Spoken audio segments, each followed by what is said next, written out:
آج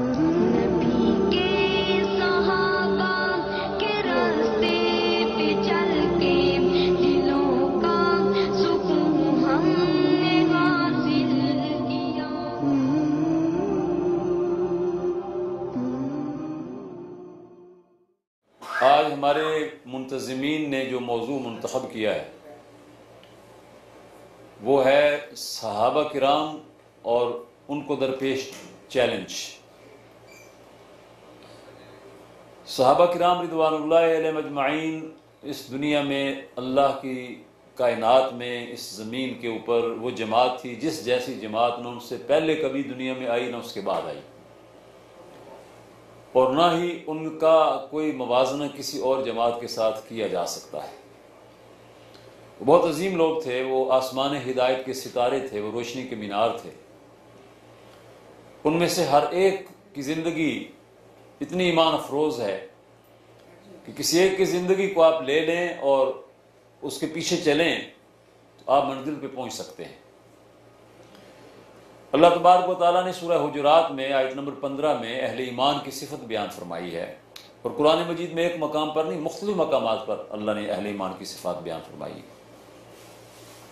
اس میں فرمایا کہ انما المؤمنون الذین آمنوا باللہ ورسولہ ثم لم یرتابوا، مومنین تو وہی ہیں جو اللہ اس کے رسول پر ایمان لائے پھر کبھی شک میں مبتلا نہیں ہوئے۔ یعنی شک میں مبتلا نہیں ہوئے سے کیا مراد ہے؟ ویسے تو شبہات دل کے اندر پیدا ہو جاتے ہیں، لیکن شک میں مبتلا نہ ہونے سے مراد یہ ہے کہ انہیں اس بات میں کبھی کوئی شک نہیں گزرا کہ جس راستے پر ہم چل رہے ہیں یہ راستہ سچا ہے یا جھوٹا ہے۔ انہیں یقین تھا کہ یہ سچا راستہ ہے، اس میں جھوٹ کا کوئی امکان نہیں ہے، یہ کامیابی کا راستہ ہے، اس میں ناکامی کا قطعاً کوئی دور دور تک کوئی خطرہ نہیں ہے۔ یہ صحابہ و صحابیات کا ایمان تھا۔ مشکلات آئیں، جان کی قربانی دینا پڑی، کوئی شک دل کے اندر نہیں پیدا ہوا کہ وہ ہم کس راستے پر آگے تھے، کوئی تزلزل پیدا نہیں ہوا، جانوں کے نذرانے پیش کر دیے، بڑے انتہا مشکلات میں سے گزرے لیکن ثابت قدم رہے اپنے ایمان کے اوپر۔ وَجَاهَدُوا بِأَمْوَالِهِمْ وَأَنفُسِهِمْ، اور اللہ کے راستے میں انہوں نے جہاد کیا، جدوجہد کی اپنے مال اور اپنی جانیں خرچ کر کے۔ أُولَٰئِكَ هُمُ الصَّادِقُونَ، یہی لوگ ہیں جو سچے ہیں اپنے دعوی ایمان میں، اور یہی لوگ ہیں کہ جن کا ایمان اللہ کے ہاں معتبر ہے۔ صحابہ کرام رضوان اللہ علیہم اجمعین کو درپیش چیلنجز جو تھے وہ ہمہ جہت تھے، ہمہ پہلو تھے، ہمہ وقت تھے۔ ہجرت سے پہلے مختلف نوعیت کے چیلنج تھے، ان سے عہدہ برا ہونے کے لیے جن چیزوں کی ضرورت تھی صحابہ نے ان کو فراہم کیا۔ ہجرت کے سفر میں مختلف چیلنج تھے، ان سے بھی عہدہ برا ہوئے۔ ہجرت کے بعد جب مدینہ منورہ میں پہنچے تو وہاں پر ایک ایسا معاشرہ مل گیا تھا جس معاشرے میں مکے کی طرح سے وہ کمزور اور ظلم کا شکار نہیں تھے، بلکہ یہاں وہ آزاد تھے اور ان کو سانس لینے کی ایک آزادی تھی، یہاں گھٹن نہیں تھی، جبر نہیں تھا۔ لیکن یہاں بھی چیلنج تھے، اپنی نوعیت کے چیلنج، اور بعض اوقات مکے سے بھی زیادہ مشکل چیلنج۔ پھر اللہ تبارک و تعالیٰ نے کامیابیاں عطا فرمائیں تو یہ چھوٹی سی ریاست جو تھی یہ عالمی ریاست بن گئی، اور فتوحات کا ایک سلسلہ شروع ہوا۔ اس کے اندر بھی چیلنج تھے، اور صحابہ کرام کا کمال یہ ہے کہ وہ کامیابی کے بعد بھی جو چیلنج درپیش آتے ہیں اس میں اکثر لوگ پھسل جاتے ہیں، اس میں بھی وہ نہیں پھسلے۔ وہ جو مشکلات ہوتی ہیں آزمائش و ابتلاء کے دور کی، ان کو برداشت کرنا، ان سے گزر جانا نسبتاً انسانوں کے لیے ممکن ہوتا ہے، لیکن جب اقتدار بھی مل جاتا ہے، اختیارات بھی حاصل ہو جاتے ہیں، تو اس وقت جو چیلنج ہوتے ہیں وہ زیادہ مشکل اور زیادہ انسان کو آزمائش میں ڈالنے والے ہوتے ہیں۔ اب ہجرت سے پہلے کا دور آپ دیکھیے، نبی اکرم صلی اللہ علیہ وسلم پر ایمان لانا جو تھا وہ اس بات کے مترادف تھا کہ اب اپنے آپ کو آپ عذاب کے لیے، تکلیف کے لیے، آزمائش کے لیے، امتحان کے لیے پیش کر دیں، اور صحابہ کرام نے پیش کر دیا اپنے آپ کو۔ جو کچھ بھی ان سے مانگا گیا انہوں نے پیش کیا۔ میں ایک واقعہ آپ کے سامنے عرض کروں کہ جس سے یہ معلوم ہوتا ہے کہ کن حالات سے صحابہ کرام دو چار تھے۔ حضرت زبیر رضی اللہ تعالیٰ عنہ حضور کے صحابہ میں عشرہ مبشرہ میں شامل ہیں، اور اب جانتے ہیں عشرہ کا معنی 10 ہے اور مبشرہ کا معنی جن کو بشارت دی گئی. وہ 10 صحابہ جن کا نام لے کر ایک مجلس کے اندر نبی پاک صلی اللہ علیہ وسلم نے کہا کہ یہ جنتی ہیں. ویسے صحابہ سارے جنتی ہیں، سارے کے سارے، لیکن ان کو نبی اکرم صلی اللہ علیہ وسلم نے نام لے کر کہا کہ یہ جنتی ہیں. اور بھی بعض صحابہ کو بعض مواقع کے اوپر آپ نے جنت کی بشارت دی، لیکن یہ ایک مجلس کی بات ہے جس میں آپ نے ان کو جنتی ہونے کی خوشخبری سنائی، اور ان کو عشرہ مبشرہ کہا جاتا ہے. ان میں حضرت زبیر بھی شامل ہیں. حضور صلی اللہ علیہ وسلم کے پھوپھی زاد تھے، بالکل نوجوان تھے جب یہ مسلمان ہوئے، اکیلے بھائی تھے، نہ کوئی اور بہن تھی نہ کوئی اور بھائی تھا، بالکل چھوٹے تھے. پیدا ہوتے ہی ان کے والد فوت ہو گئے، اور ان کی والدہ جو وہاں حضور کی پھوپھی تھیں صفیہ بنت عبد المطلب رضی اللہ تعالی عنہا، انہوں نے پھر کوئی شادی نہیں کی اپنے بچے کی تربیت کے لیے اور اپنے بچے کی دیکھ بھال کے. 16-15 سال کے تھے جب مسلمان ہو گئے، 18-19 سال کے تھے کہ جب یہ خبر انہوں نے سنی اور یہ خبر پھیلی کہ نبی اکرم صلی اللہ علیہ وسلم کو اہل مکہ نے شہید کر دیا ہے. مکہ ہی میں تھے، وہ ہجرت سے پہلے کا دور تھا. جب یہ خبر سنی تو حضرت زبیر اپنے گھر سے نکلے اور تلوار نکال لی. سوچا کہ پہلے جا کر دیکھوں تو سی حضور صلی اللہ علیہ وسلم کے گھر سے معلوم تو کروں کہ باقی اس بات کے اندر کوئی صداقت ہے. گئے تو دروازہ بند تھا، دروازے پر دستک دی، حضور نے خود دروازہ کھولا. اور حضرت زبیر رضی اللہ تعالیٰ عنہ کو دیکھا اس حال میں تو آپ نے فرمایا زبیر یہ کیا، تم نے تلوار نکالی ہوئی ہے؟ اللہ تعالیٰ کا حکم ہے کفوا ایدیکم، اپنے ہاتھ روکے رکھو، ہمیں ہاتھ روکے رکھنے کا حکم ہے. تو عرض کیا کہ یا رسول اللہ صلی اللہ علیہ وسلم میں نے سنا تھا کہ کفار نے آپ کو شہید کر دیا ہے. تو آپ نے بڑے پیار شفقت اور محبت کے ساتھ کا فرمایا کہ اگر انہوں نے مجھے شہید کر دیا ہوتا تو زبیر تم کیا کر لیتے؟ تو عرض کیا کہ یا رسول اللہ صلی اللہ علیہ وسلم رب کعبہ کی قسم میں پورے مکے کے کفار سے لڑتا اور آپ کا انتقام لیتا. یہ جب انہوں نے بات کہی تو یہ بات کوئی محض ایک دعویٰ نہیں ہے، لیکن حضور نے فرمایا نہیں زبیر تلوار نیام میں ڈال لو، اور جب تک اللہ کی طرف سے اجازت نہ ملے تلوار نہیں نکالنی. تلوار نیام میں ڈال لی. سر تسلیم خم، کسی بھی معاملے میں یہ نہیں کہنا کہ میرا جی یہ نہیں مانتا، میری بہادری اور میری جرت اور میری عظیمت کے خلاف ہے. جب اللہ کے رسول کا یہ حکم ہے تو پھر یہی عظیمت ہے کہ اس کو اختیار کر لو، یہی بہادری ہے. اور جو کہا تھا کہ میں پورے مکے سے لڑ جاتا، تو یہ بات بھی کوئی ایسے ہی ہوائی بات نہیں تھی. اس نوجوان کے دل کے اندر اور اس کی رگوں کے اندر وہ حمیت اور وہ طاقت موجود تھی کہ وہ جو دعویٰ کرتا تھا اس کو کر گزرتا تھا. پورے مکی زمانے میں کے اندر انہوں نے تلوار نہیں نکالی. بدر کا میدان آیا تو تلوار نکالی، اس کا حق ادا کیا. احد کا میدان آیا تو تلوار نکالی، اس کا حق ادا کیا. اور خندق میں تو پھر کمال ہی کر دیا. خندق کی جنگ میں، یعنی ہجرت سے پہلے کی میں بات کر رہا تھا، لیکن جو ہجرت سے پہلے بات کہی تھی اس کا امتحان ہوا ہجرت کے بعد جب تلوار اٹھانے کی اجازت مل گئی. خندق کی جنگ میں آپ کو معلوم ہے کہ صحابہ کرام اور حضور صلی اللہ علیہ وسلم مدینہ شہر کے اندر تھے اور دشمن کی فوجیں ہر جانب سے آ گئی تھیں. اذ جاؤکم من فوقکم ومن اسفل منکم واذ زاغت الابصار وبلغت القلوب الحناجر وتظنون باللہ الظنون. یاد کرو اس وقت کو جب ہر جانب سے دشمن کے لشکر چڑھ آئے تھے، پہاڑوں کے اوپر بھی، ٹیلوں کے اوپر بھی دشمن کے لشکر تھے، وادیوں کے اندر نیچے کی طرف بھی دشمن کے لشکر تھے، ہر جانب دشمن تھا. اور کلیجے منہ کو آ رہے تھے، آنکھیں پتھرا گئی تھیں، اور اللہ تبارک و تعالیٰ نے ایک بڑی آزمائش میں ڈالا تھا. اور جو منافقین تھے انہوں نے اللہ اور اللہ کے رسول کے بارے میں اپنے جو شکوک و شبہات تھے ان کا کھل مکھلا اظہار کرنا شروع کر دیا تھا. دو شاہ سوار جو ہیں وہ خندق کو عبور کر کے اندر آئے تھے. ایک کو حضرت علی رضی اللہ تعالیٰ عنہ نے قتل کیا تھا اور دوسرے کو حضرت زبیر رضی اللہ تعالیٰ عنہ نے قتل کیا تھا. لیکن زبیر رضی اللہ تعالیٰ عنہ نے جس انداز میں قتل کیا وہ ایسی مثال ہے کہ دشمن گھوڑے پر سوار ہے، یہ پیدل ہے. اس نے ان پر اپنی تلوار سے حملہ کیا تو انہوں نے اپنے آپ کو بچا لیا. پھر انہوں نے فرمایا میں حملہ کروں گا، بچا لینا اپنے آپ. اور وہ سمجھ رہا تھا کہ میں گھوڑے پر سوار ہوں، یہ نیچے مجھے کیا کر لے گا. لیکن حضرت زبیر رضی اللہ تعالیٰ عنہ نے اپنی تلوار، ان کی تلوار بھی جو تھی اتنی مشہور و معروف تھی کہ پھر حضور صلی اللہ علیہ وسلم نے ان سے یہ مانگ لی تھی اور یہاں حضور کے پاس رہی. بعد میں حضور صلی اللہ علیہ وسلم کے بعد پھر یہ تلوار حضرت زبیر اور ان کے خاندان نے واپس لی. اس کے کندھے کے اوپر وار کیا اور تلوار کو جب کھینچا تو اس کو چیرتی ہوئی گھوڑے کی زین تک اتر گئی. اور صحابہ نے یہ کہا واللہ ما رأینا سیفا مثل سیفک یا زبیر قط، اے زبیر خدا کی قسم ہم نے تمہاری تلوار جیسی تلوار کبھی نہیں دیکھی. یہ موقع ایسا تھا کہ خوف کا موقع تھا، اور یہ واقعہ یا یہ عمل جو تھا یہ دلوں کا خوف دور کرنے کا ایک سبب تھا. اور حضرت زبیر رضی اللہ تعالیٰ عنہ نے اس موقع پر یہ فرمایا کہ دوستو، بھائیو، یہ تلوار کا کمال نہیں، یہ اس ہاتھ کا کمال ہے جو تلوار کے دستے پر ہے. بظاہر یہ بات اچھی نہیں لگتی اسلام کے نقطہ نظر سے، کیونکہ اللہ تبارک و تعالیٰ نے ارشاد فرمایا ہے کہ اللہ تبارک و تعالیٰ کو بندے کا کوئی بھی بڑا بول پسند نہیں ہے.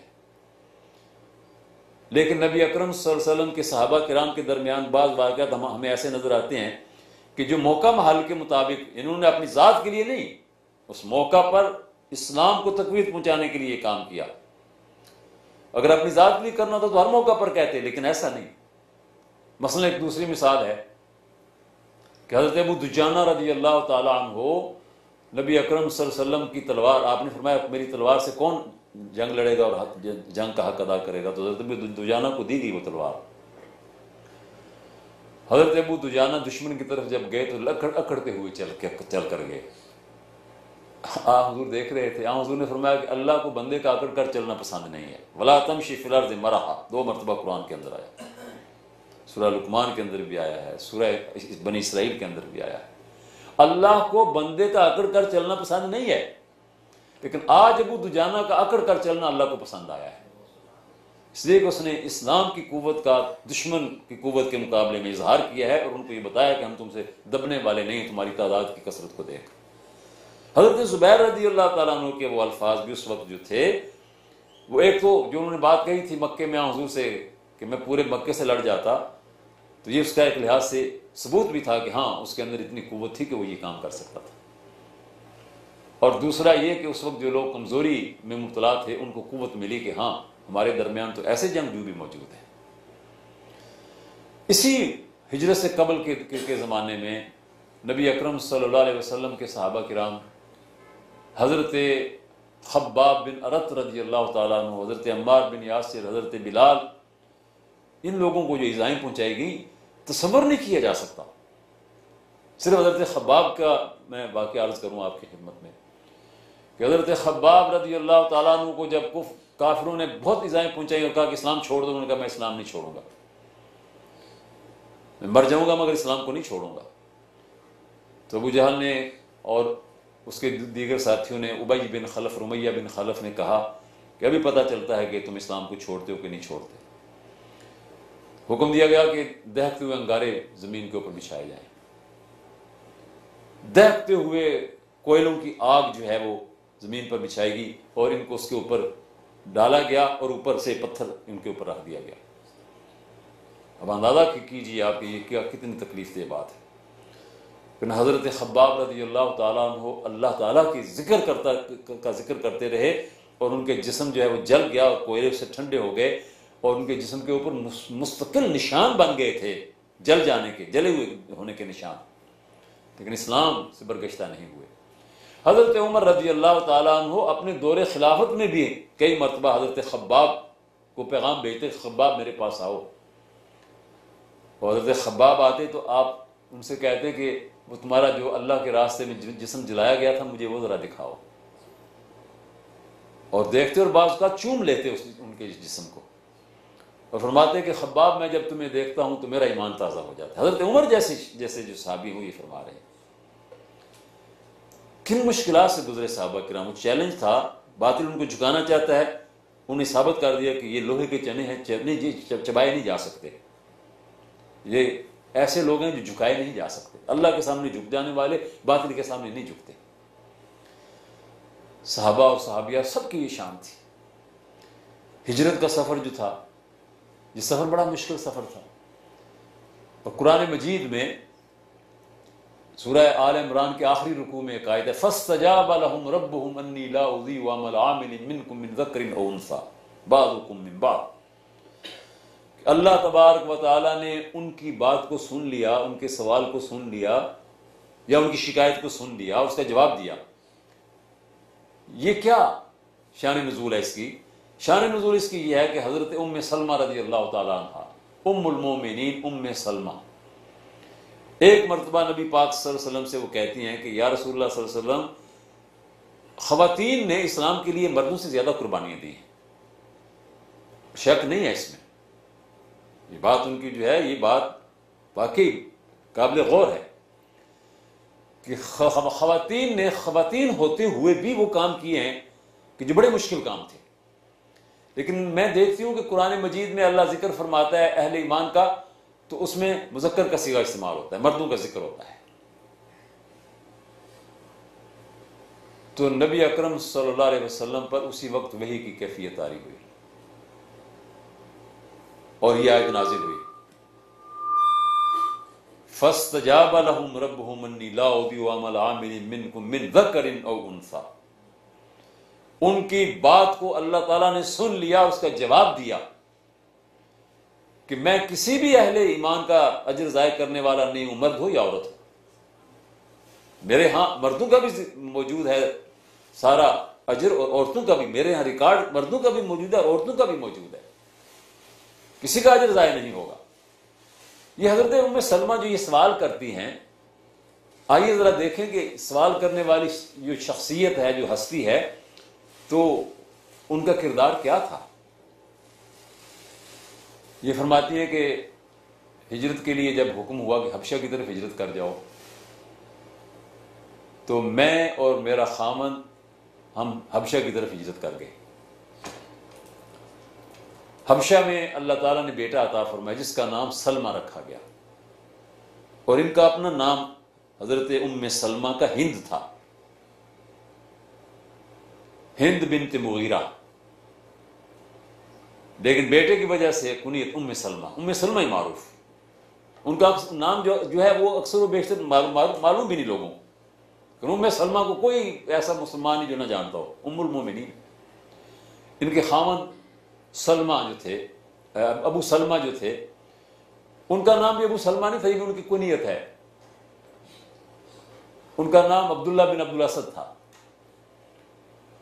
اور یہ بیٹا ان کو اللہ تعالیٰ نے عطا فرمایا۔ تو خبر وہاں پر پہنچی کہ مکے والے مسلمان ہو گئے، تو حبشہ سے کئی لوگ آ گئے تھے واپس مکہ، یہ بھی ان میں سے تھے، وہ آگے یہاں اگر پتہ چلا کہ نہیں وہ تو مسلمان نہیں ہوئے، تو پھر ارادہ کیا کہ اب مدینہ کی طرف ہجرت کا سلسلہ شروع ہوا تھا، تو مدینہ جانے کا فیصلہ ہوا۔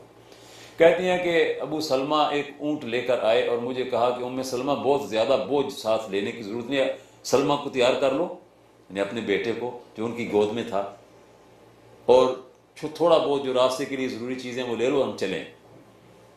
ہم لوگ نکلے، مکہ سے باہر ایک ٹیلے کے پاس آئے تو میرے گھر والوں کو، میرے بھائیوں کو اور میرے قبیلے کے لوگوں کو پتہ چلا کہ میں جا رہی ہوں، تو وہ دوڑے دوڑے آئے اور انہوں نے آ کر اونٹ کی نکیل پکڑ لی اور روک لیا اونٹ کو، اور کہا کہ ہم اپنی بیٹی کو نہیں جانے دیں گے،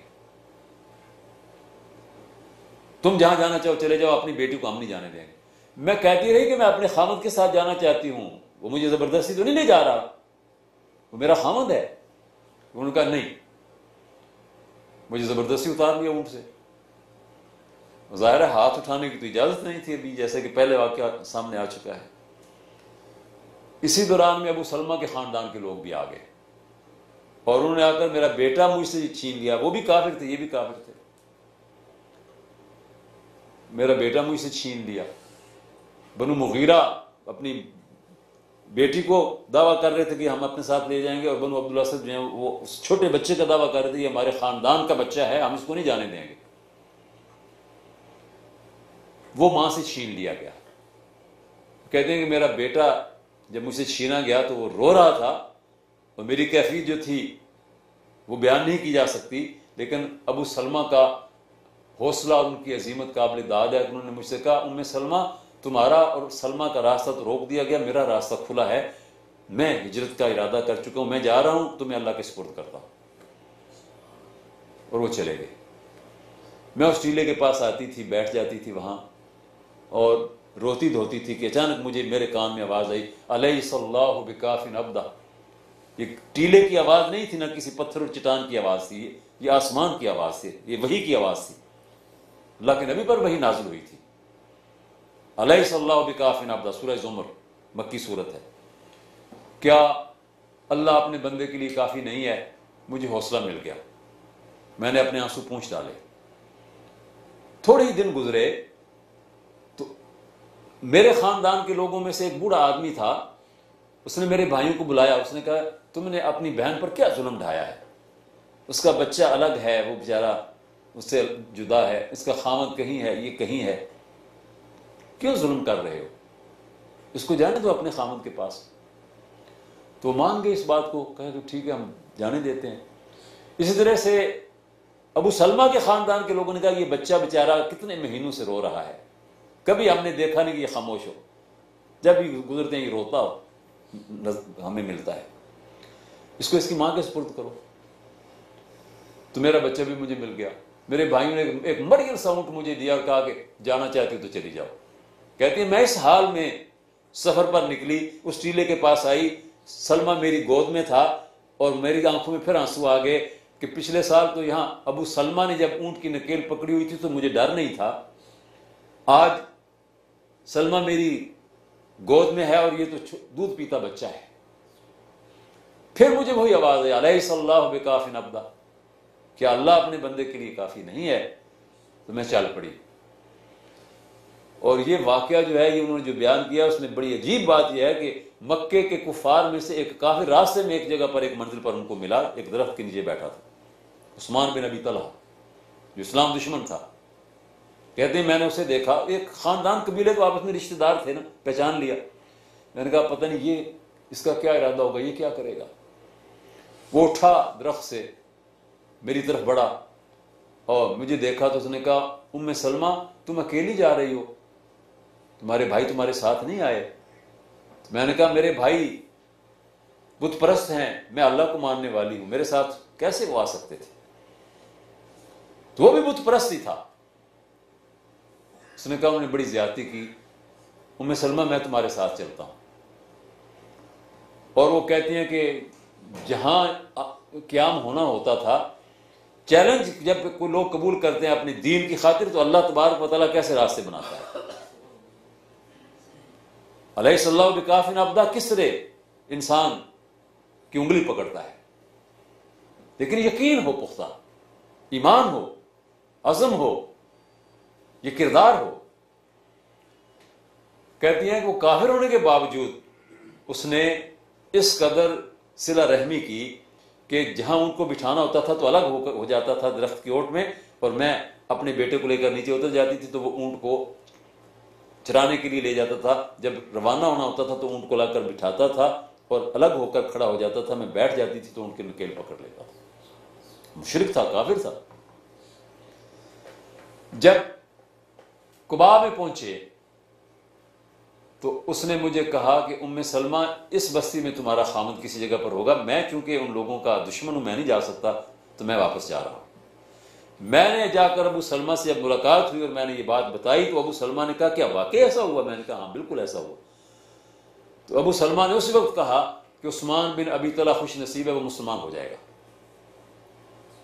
اور پھر فتح مکہ کے قریب وہ مسلمان بھی ہوا اور صحابہ میں شامل ہوا۔ اس انداز میں یعنی صحابہ کرام نے اسلام کی خاطر، اسلام کے اوپر قائم رہنے کے لیے، اسلام کو حق سچا اور حق ثابت کرنے کے لیے قربانیاں دی۔ نبی اکرم صلی اللہ علیہ وسلم جب ہجرت کر کے مکہ سے مدینہ آ گئے تو یہاں ایک ریاست کی بنیاد پڑ گئی، لیکن یہاں اس ریاست کی بنیاد پڑ جانے کے باوجود بڑے چیلنج تھے۔ کیا چیلنج تھے؟ ایک چیلنج تو یہ تھا کہ یہاں مدینہ کے اندر یہودیوں کی بڑی بستیاں تھیں، اور یہودیوں کی اسلام دشمنی جو ہے یہ تو بہت ہی معروف ہے۔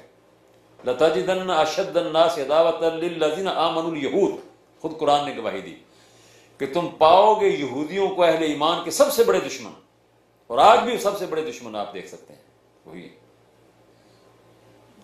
جہاں بھی اسلام کے خلاف کوئی سازش ہو رہی ہے، اہل ایمان کے خلاف، امت مسلمہ کے خلاف، اس کے پیچھے یہودی کا ہاتھ ہے. یہودی تھے یہاں پر، اور پھر منافقین جو صفوں کے اندر گھسے ہوئے مارے آستین تھے. لیکن یہاں بھی جو چیلنج درپیش تھے ان کا مقابلہ کیا نبی اکرم صلی اللہ علیہ وسلم اور صحابہ کرام نے. جنگیں مسلط کی گئیں تو یہودی بھی دشمنوں کے ساتھ اندر سے سازشیں کرتے تھے، اور منافقین بھی ان کے ساتھ ہمدردیاں رکھتے تھے.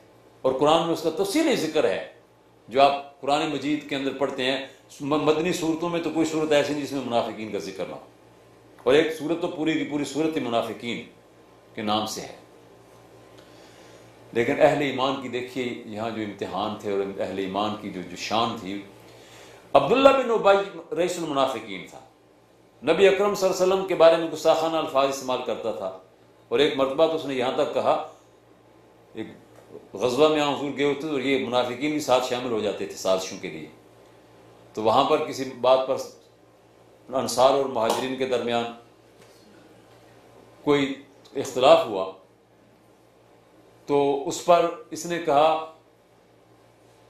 کہ جب ہم واپس مدینہ، یقولون لئن رجعنا الی المدینہ لیخرجن الاعز منها الاذل، جب ہم واپس مدینہ پہنچیں گے تو ہم میں سے عزت والے جو ہیں وہ رسوا اور ذلیل لوگوں کو مدینہ سے نکال باہر کریں گے. اتنے الفاظ گستاخانہ قرآن نے نقل کیے. حضرت عمر رضی اللہ تعالیٰ عنہ نے، دیکھیے یہ چیلنج آپ ایک، حضرت عمر رضی اللہ تعالیٰ عنہ نے کہا یا رسول اللہ اب کوئی گنجائش نہیں رہ گیا، مجھے اجازت دیجیے میں اس کی گردن کاٹ دوں. اور حضور اگر اشارہ کرتے تو گردن کاٹ دی جاتی. آپ نے فرمایا نہیں یا عمر، نہیں بالکل نہیں، سختی سے منع کر دیا.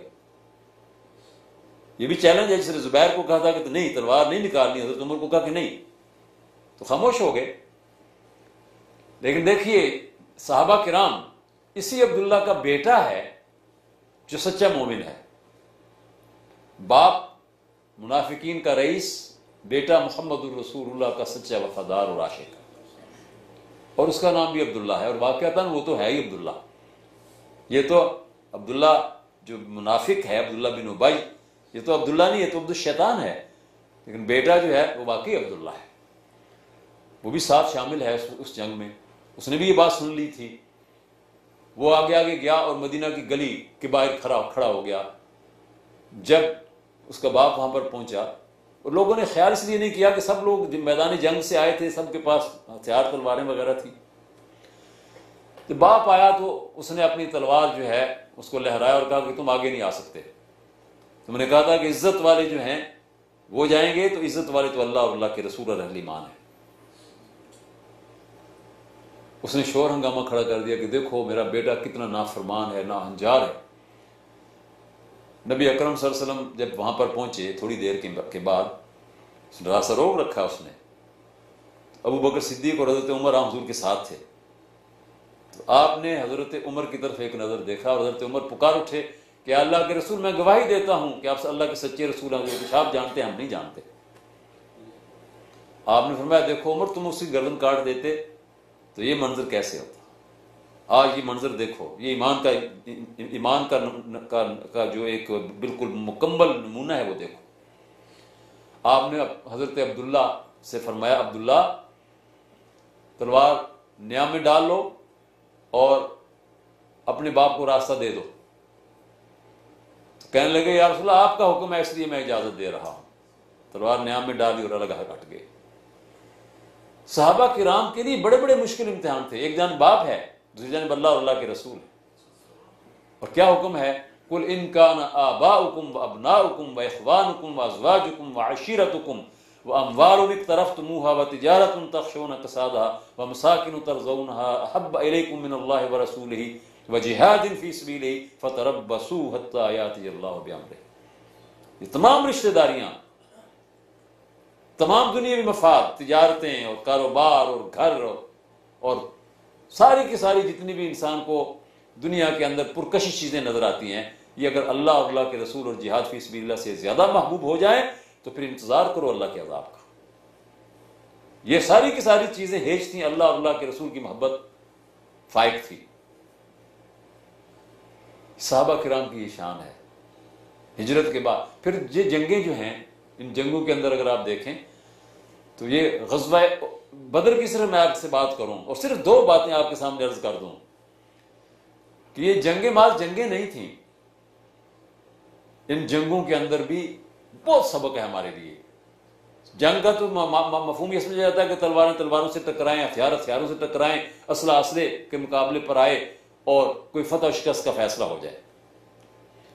لیکن یہاں صرف فتح و شکست کی بات نہیں ہے، یہاں ہر مقام کے اوپر اخلاق کی بلندی ہے، کردار کا عروج ہے، معراج ہے.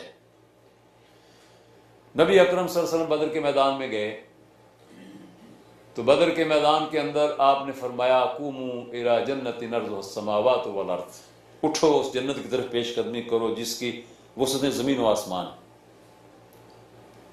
جو لفظی ترجمہ ہے جو قرآن کے اندر بھی آیت کے اندر یہی بات کہی گئی، عرض السماوات والارض، سورہ آل عمران میں، کہ اس جنت کی طرف پیش قدمی کرو جس کا عرض زمین و آسمان ہے. اس پر بھی یہودیوں نے بڑا فتنہ کھڑا کیا کہ کیا دعویٰ کرتا ہے میں اللہ کا نبی ہوں اور کہتا ہے کہ جنت ہے جس کا عرض زمین و آسمان ہے، تو عرض زمین و آسمان ہے تو طول کہاں پر ہے؟ پھر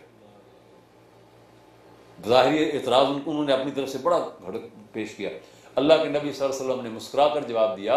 آپ نے فرمایا نقل کے اندر کو یہ معلوم نہیں کہ یہ ہمارے یہ زمین و آسمان جو ہیں جس میں ہم رہتے ہیں، اللہ رب العالمین کی کائنات صرف یہاں تک محدود نہیں ہے، یہ زمین و آسمان تو اللہ کی کائنات کا چھوٹا سا حصہ ہے.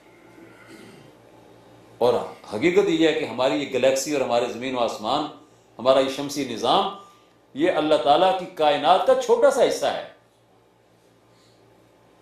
جب آپ نے اس موقع پر فرمایا کہ اس جنت کی طرف پیش قدمی کرو جس کا عرض زمین و آسمان ہے، تو حضرت عمیر بن حمام رضی اللہ تعالیٰ عنہ حضور کے صحابی، وہ کہتے ہیں بخ بخ، واہ واہ واہ واہ. آپ نے پوچھا عمیر تم نے کس بات پر واہ واہ کہا؟ تو انہوں نے عرض کیا رجاء ان نکون من اہلھا، یا رسول اللہ صلی اللہ علیہ وسلم آپ نے جنت کا جو نقشہ کھینچا گویا میں نے اپنی آنکھوں سے دیکھ لیا. میں نے اس امید پر واہ واہ کہا کہ شاید میں اس کا مستحق بن جاؤں. آپ نے فرمایا انک من اہلھا، اے عمیر تو اس کا مستحق ہے، تو اہل جنت میں سے ہے. تو اس وقت کھجوریں ہاتھ میں تھیں، کھانا چاہتے تھے، کھجوریں پھینک دی اور کہا یا رسول اللہ صلی اللہ علیہ وسلم اب میں جنت میں جا کر کھجوریں کھاؤں گا. اور بدر کے جو 14 شہداء ہیں ان میں عمیر بن حمام بھی ہیں، عمیر بن ابی وقاص بھی ہیں. 3 عمیر نام کے صحابہ 14 میں سے 3 عمیر ہیں. کمال کے کارنامے ہیں. حضور نے ان کی شہادت ہوئی تو اس کے بعد دیکھا اور فرمایا کہ اللہ تعالیٰ نے اپنا وعدہ پورا کر دیا، کیونکہ عمیر نے اپنا وعدہ پورا کر دیا تھا. اور میں دیکھ رہا ہوں کہ جنت کی کھجوروں کے خوشے اس کے سامنے پیش کیے گئے ہیں اور تازہ تازہ جنت کی کھجوریں وہ کھا رہا ہے. اس نے اپنا وعدہ پورا کر دیا، اللہ نے بھی اپنا وعدہ پورا کر دیا. اور عمیر بن ابی وقاص، بدر کے میدان میں آپ کبھی جا کر دیکھیں مسجد عریش کی دیوار کے ساتھ وہ تختی لگی ہوئی ہے اور اس میں 14 شہداء بدر کے نام لکھے ہوئے ہیں، اور سامنے سڑک کے دوسری جانب قبرستان میں ان کی قبریں ہیں. تو عمیر بن ابی وقاص جو ہیں یہ مدینہ منورہ میں جب حضور دیکھتے ہیں ان کو کہ وہ فوج میں شامل ہیں تو آپ ان کو کہتے ہیں واپس چلے جاؤ. کیوں کہتے ہیں؟ 15-16 سال عمر ہے، تم بہت چھوٹے ہو. وہ کہتے ہیں نہیں یا رسول اللہ میں تو جہاد پر جانا چاہتا ہوں، مجھے جانے دیجئے، شہادت میرے انتظار میں ہے. آپ اندازہ کیجئے کہ کیا ایمان ہے اور کیا ویژن ہے. آپ صلی اللہ علیہ وسلم جب اجازت نہیں دیتے تو حضور کا دامن مضبوطی سے پکڑ لیتے ہیں. اور آج امت نے حضور کا دامن چھوڑ دیا ہے، اسی لیے کوئی وزن نہیں رہ گیا. حضور کا دامن پکڑنے ہی میں عزت اور وقار ہے، شان اور افتخار اسی کے اندر ہے.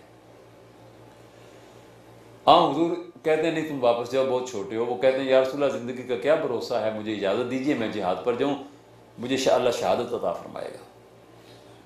حضرت سعد بن ابی وقاص کے چھوٹے بھائی تھے یہ عمیر بن ابی وقاص. تو حضرت سعد بن ابی وقاص نے آگے بڑھ کر حضور سے کہا کہ یا رسول اللہ اجازت دے دیجئے، یہ میرا چھوٹا بھائی ہے، آپ تو جانتے ہی ہیں کہ ہمارے ماں باپ مشرک ہیں. یہ تو 10 سال کا تھا جب میرے ساتھ مسلمان ہو گیا، پھر ہجرت کر کے میرے ساتھ مکہ سے مدینہ آ گیا. اب اس کی خواہش ہے میں جہاد پر جاؤں، تو یا رسول اللہ اس کو اجازت دے دیجیے. اس کا ارمان پورا ہو جائے۔ تو ان کے کہنے پر حضور نے اجازت دے دی، اور یہ عمیر بن ابی وقاص بھی وہاں جا کر شہید ہوئے، اور وہ کہہ رہے تھے کہ شہادت میرے انتظار میں۔ چلیے یہ تو چیلنج جو ہے میدان جنگ کے اندر یہ ہوتے ہیں، اور لوگ قربانیاں بھی دیتے ہیں اور بہادری کے کارنامے بھی سر انجام دیتے ہیں۔ لیکن فتح ہو جانے کے بعد دیکھیے، ایک جنگی قیدی جو ہے اس کا بیان دے، 70 کافر مارے گئے، 70 جنگی قیدی بنا لیے گئے، اور ان جنگی قیدیوں میں ایک وہ ہے جو حضرت مصعب ابن عمیر کا سگا بھائی ہے۔ اور مصعب ابن عمیر مکے میں شہزادوں کی زندگی گزارتے تھے، لیکن اسلام کی خاطر سب کچھ چھوڑ دیا، اور کمبل میں لپٹے ہوئے اور ننگے پاؤں اپنے گھر سے نکال دیے گئے، کوئی پرواہ نہیں کی۔ انہوں نے کہا مجھے کوئی پرواہ نہیں ہے، معیار زندگی کے بت کو پاش پاش کر دیا۔ یہ بھی چیلنج تھا۔ اور آج یہاں جو چیلنج ہے وہ یہ کہ کافروں کی فوج میں 2 ان کے بھائی شامل ہیں، ایک عبید بن عمیر اور دوسرا ابو عزیز بن عمیر۔ عبید بن عمیر سامنے آیا مقابلے پر، تو حضرت مصعب بن عمیر نے اس کو قتل کر دیا، اپنے بھائی کو۔ کیوں؟ اس لیے کہ وہ اسلام کو مٹانے کے لیے آیا ہے آج، اور یہ اسلام کا دفاع کرنے کے لیے نکلے ہیں۔ دوسرا بھائی جنگی قیدی بن گیا، اور یہ جنگی قیدی جو ہے ان کے بارے میں حضور نے ارشاد فرمایا، مدینہ منورہ میں آ کر صحابہ کرام کے درمیان تقسیم کیا اور کہا کہ جو زخمی ہیں ان کی مرہم پٹی کرو، سب کو پیٹ بھر کھانا کھلاؤ، جن کے کپڑے پھٹے ہوئے ہیں ان کو نئے کپڑے پہناؤ۔ اس غربت کے عالم میں یہ بھی ایک چیلنج ہے۔ اور ابو عزیز کی گواہی آپ دیکھیے، ابو عزیز بن عمیر کہتے ہیں کہ میں ناز پر وردہ ایک بہت مالدار گھرانے کا چشم و چراغ، اور مجھے جس انصاری کے سپرد کیا گیا، میں نے جب اس کا گھر دیکھا، چھوٹی چھوٹی دیواریں، کچا گھر، اور اس کے چھوٹے چھوٹے بچے، اور شام کا وقت، اور وہ ماں سے کہہ رہے ہیں ماں کھانے کے لیے کچھ دے دو، تو ماں کہتی ہے بیٹا آج تو کوئی کھانا نہیں ہے، اور ماں اپنے بچوں کو کچھ کھجوریں دے کر اور پانی پلا کر اور سلا دیتی ہے، اور مجھے بھوک بھی لگی ہوئی ہے، میں سوچتا ہوں کہ اس گھر میں بچوں کو کھانا نہیں مل رہا، مجھے کیا ملے گا، میں تو دشمن ہوں۔ لیکن میری حیرت کی انتہا نہ رہی جب گھر کے مالک نے میرے کمرے میں آ کر دسترخوان بچھایا، پھر کھانا لا کر رکھ دیا اور کہا بھائی کھاؤ۔ میرا جی چاہا کہ میں پہلے اس کے قدم چوم لوں، کھانے کی طرف بعد میں ہاتھ بڑھاؤں۔ پھر میں نے خیال کیا کہ میں ایسا کروں تو یہ سمجھے گا کہ میں جنگی قیدی ہوں، ڈر گیا ہوں، بزدل ہوں، اور اس لیے اس کے قدم چوم رہا، تو میں خاموش رہا۔ پھر جب فدیہ ادا کر دیا گیا اور رہائی ملنے والی تھی، کہا چلو، تو اب دل نے کہا کہ کہاں چلوں، ان لوگوں کو چھوڑ کر کہاں جاؤں۔ کیا نمونہ تھا صحابہ کرام کا، یعنی صرف یہ نہیں کہ تلوار چلانا جانتے تھے، دل جیتنا جانتے تھے، اخلاق تھا، کردار تھا، نمونہ تھا ایک اسلامی۔ پھر فتوحات ملنا شروع ہوئیں، اور آپ جانتے ہیں کہ فتوحات میں تو اور بھی زیادہ آزمائشیں ہوتی ہیں۔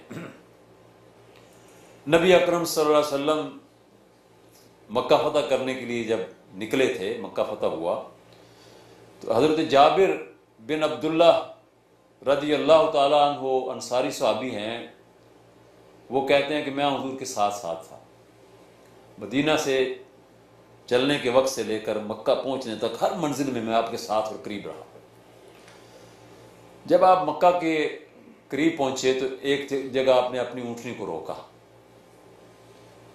اور ایک جانب آپ نے ٹکٹکی باندھ کر دیکھا۔ پھر مجھ سے کہا جابر جانتے ہو یہ کون سی جگہ ہے؟ میں نے کہا یا رسول اللہ مجھے معلوم نہیں، کیونکہ حضرت جابر جو ہیں یہ مدینہ کے رہنے والے تھے اور نوعمر تھے، ان کے والد عبداللہ احد کے میدان میں شہید ہوئے تھے۔ کہتے ہیں میں نے عرض کیا کہ یا رسول اللہ مجھے معلوم نہیں ہے، تو آپ نے فرمایا جابر یہ شیب ابی طالب ہے، مجھے اور میرے ساتھیوں کو 3 سال تک یہاں پر کافروں نے مقید رکھا تھا، اور ہمارے بچے بھوک اور پیاس سے بلکتے تھے، چیختے تھے، لیکن اس طرف رسد کو نہیں آنے دیا جاتا تھا، کوئی خوراک کا سامان نہیں ادھر آنے دیا جاتا تھا، اور ہم لوگوں نے اس زمانے میں درختوں کے پتے اور چھال کھا کر گزارا کیا۔ کہتے ہیں میں نے سوچا کہ جن لوگوں نے ایسا ظلم اور ایسی زیادتی ڈھائی تھی، آج ان کے ساتھ کیا سلوک ہوگا؟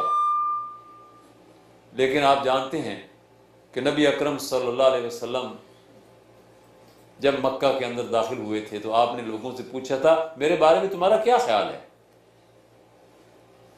تو اب بے بس تھے، وہ یہ شیب ابی طالب میں بند کرنے والے آج بے بس تھے، آج کہیں بھی ان کو بند کیا جا سکتا تھا، لیکن نہیں، وہ جو زنجیریں کاٹنے کے لیے آیا تھا، وہ جو بوجھ اتارنے کے لیے آیا تھا، وہ زنجیروں میں جکڑنے کے لیے نہیں آیا تھا۔ اس نے اعلان کر دیا بتاؤ میرے بارے میں کیا خیال ہے؟ تو انہوں نے کہا اخن کریم و ابن اخن کریم، بہترین بھائی اور بہترین بھتیجا۔ حضرت جابر کہتے ہیں کہ میں اس وقت تو یہ سوچ رہا تھا کہ پتہ نہیں آج کیا انجام ہوگا، لیکن آج جب یہاں ان کی زبان سے یہ الفاظ میں نے سنے تو مجھے پھر معلوم تھا کہ حضور کیا جواب دیں گے، اور آپ نے یہی جواب دیا۔ آپ نے فرمایا میں تم سے آج وہی بات کہوں گا جو میرے بھائی یوسف نے اپنے بھائیوں سے کہی تھی، اذهبوا فانتم الطلقاء لا تثریب علیکم اليوم، کوئی بدلہ کوئی انتقام نہیں لیا جائے گا، تم سب کے سب آزاد ہو، کسی سے کوئی انتقام نہیں لیا جائے گا۔ فتوحات کے بعد آزمائشیں اور طرح کی ہوتی ہیں، اور یہ آزمائشیں جو ہیں یہ بڑا پن اس کا مطالبہ کرتی ہیں، اس طرف عزیمت اور ہمت اور استقامت اور صبر کی ضرورت ہوتی ہے، اور یہاں بڑے پن کی ضرورت ہے، اور بڑا پن یہ ہوتا ہے جو محمد رسول اللہ اور صحابہ کرام نے دکھایا۔ حضرت عمر بن خطاب رضی اللہ تعالیٰ عنہ کے دور خلافت میں جب مدائن فتح ہوا، مدائن کیا تھا؟ کسرا کا پایا تخت، اور کسرا اس زمانے کی سپر طاقت تھی۔ کسرا شکست کھا کے بھاگ گیا، حضور نے بہت پہلے فرما دیا تھا کہ کسرا شکست کھا کے بھاگے گا، کوئی کسرا اس کے تخت پر اس کے بعد نہیں بیٹھے گا، کیسر ہلاک ہو جائے گا، کوئی کیسر اس کے بعد نہیں ہوگا۔ تو مدائن کے محلات کے اندر داخل ہو رہے تھے حضرت سعد بن ابی وقاص رضی اللہ تعالیٰ عنہ اپنی فاتح فوج کے ساتھ، اور وہاں جو مال غنیمت ہاتھ آیا تھا اس کو جب فوجیوں کا حصہ نکالنے کے بعد خمس مدینہ بھیجا گیا تھا تو کئی سو اونٹوں کے اوپر لدا ہوا سامان تھا، اور اس میں کسرا کے سونے کے کنگن بھی تھے، بہت قیمتی قیمتی چیزیں تھیں، ملکہ کسرا کی چادر بھی تھی جس جیسی چادر دنیا میں کوئی تھی ہی نہیں۔ اب یہ سامان جب مدینہ میں پہنچا، کئی اونٹوں پر لد کر کئی دنوں کے سفر کے بعد کئی کارندے ساتھ تھے، امیر المومنین اس وقت شورا کے اجلاس میں بیٹھے تھے، مجلس شورا کا اجلاس، انہیں بتایا گیا کہ مدائن فتح ہوا ہے اور سعد بن ابی وقاص نے مال غنیمت بھیجا ہے، بہت سارے اونٹ جو ہیں ان پر سامان لدا ہوا ہے۔ تو آپ نے فرمایا بیت المال کے لوگ حساب کو ذرا چیک کریں، اور فہرست اگر آئی ہے تو اس کے ساتھ اس کا موازنہ کریں۔ فہرست کے ساتھ موازنہ کیا گیا تو رپورٹ ملی ما نقص منہ شیء حتی الابرہ یا امیر المومنین، اے امیر المومنین اس میں سے کوئی چیز کم نہیں ہوئی، حتیٰ کہ سوئی بھی کم نہیں ہوئی۔ امیر المومنین کی آنکھوں سے آنسو نکل آئے۔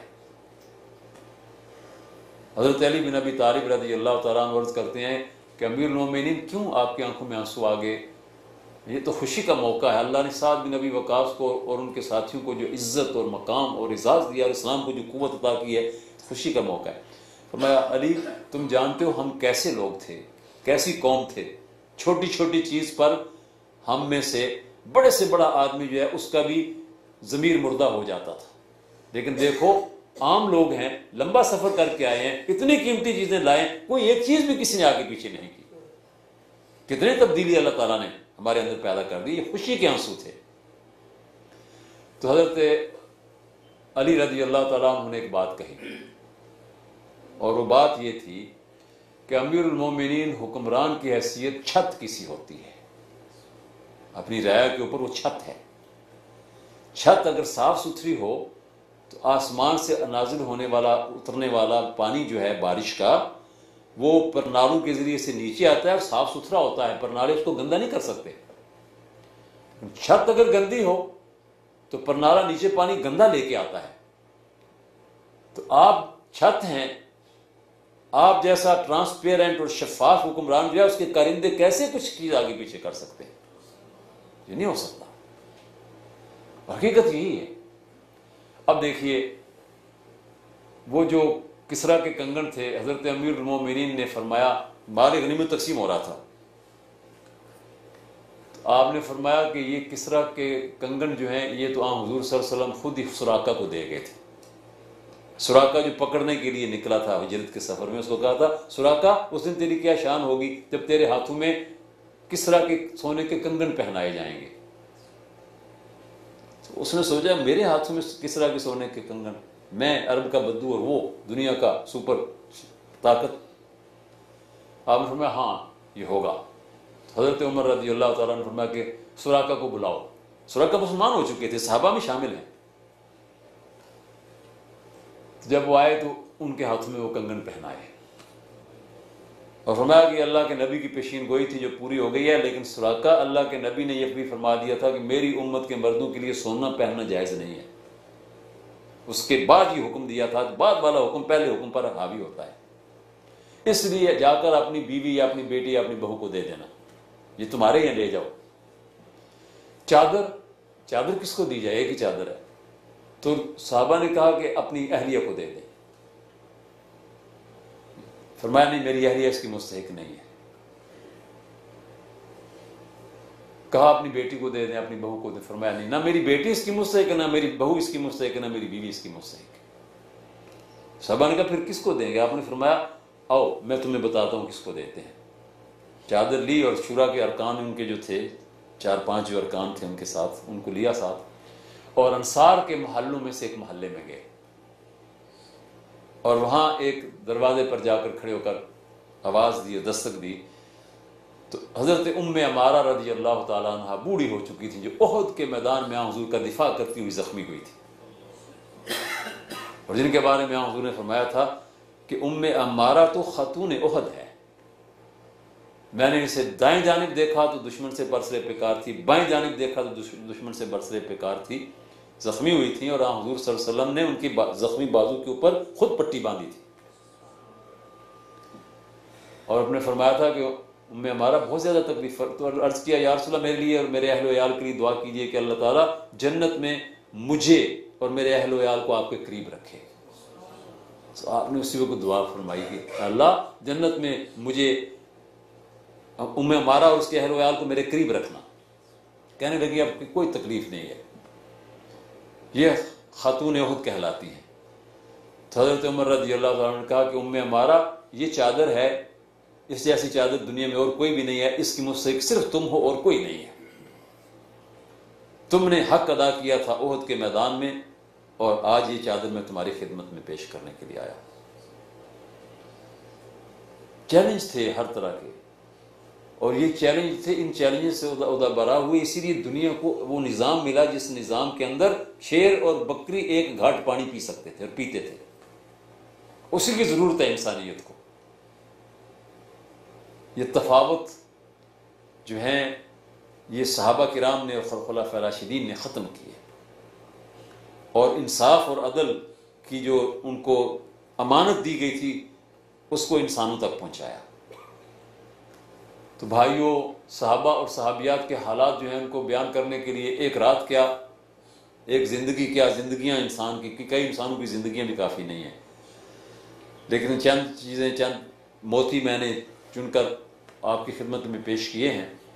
ہمیں کوشش کرنی چاہیے کہ اپنے گھروں کا ماحول، اپنے بچوں اور اپنی بچیوں کی جو تعلیم ہے جس وقت جو چل رہی ہے اس تعلیم کی طرف بھی توجہ دیں، اس میں پیچھے نہ رہیں، وہ اس میں بھی ایکسلنس حاصل کریں، لیکن اس کے ساتھ ساتھ انہیں یہ تعلیم بھی دیں کہ ہماری اصل کیا ہے۔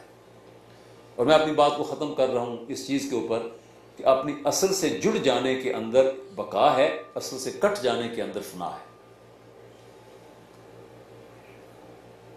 ایک جگہ بجلی جنریٹ ہوتی ہے، اور یہاں تو خیر بہرحال آپ پاکستان سے تعلق رکھتے ہیں، انڈیا سے تعلق رکھتے ہیں، تو وہاں اپنے ملکوں کے اندر تو آپ یہ دیکھتے بھی ہیں کہ بجلی کا جانا آنا جو ہوتا ہے، یہاں چلیے وہ ایسی صورت نہیں ہے، الحمدللہ، اللہ تعالیٰ کا شکر ہے۔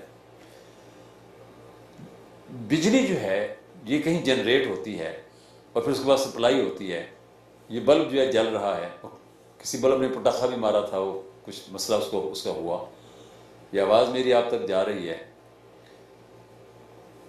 یہ اے سی موسم کو کافی حد تک مناسب رکھے ہوئے ہے، لیکن نہ اس اے سی کے اندر کوئی ٹھنڈ ہے کہ جو آپ کو دے، نہ اس بلب کے اندر کوئی روشنی ہے کہ جو آپ کو روشنی پہنچائے، نہ اس مائک کے اندر کوئی قوت ہے کہ جو آپ تک آواز پہنچا سکے۔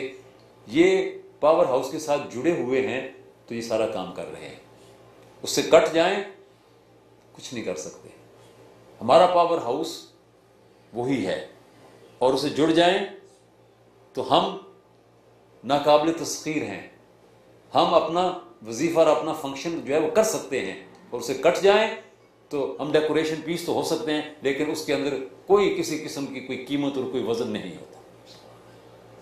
اللہ تعالی ہمیں اس اپنی اصل سے جڑ جانے کی توفیق عطا فرمائے۔ وآخر دعوانا الحمدللہ رب العالمین۔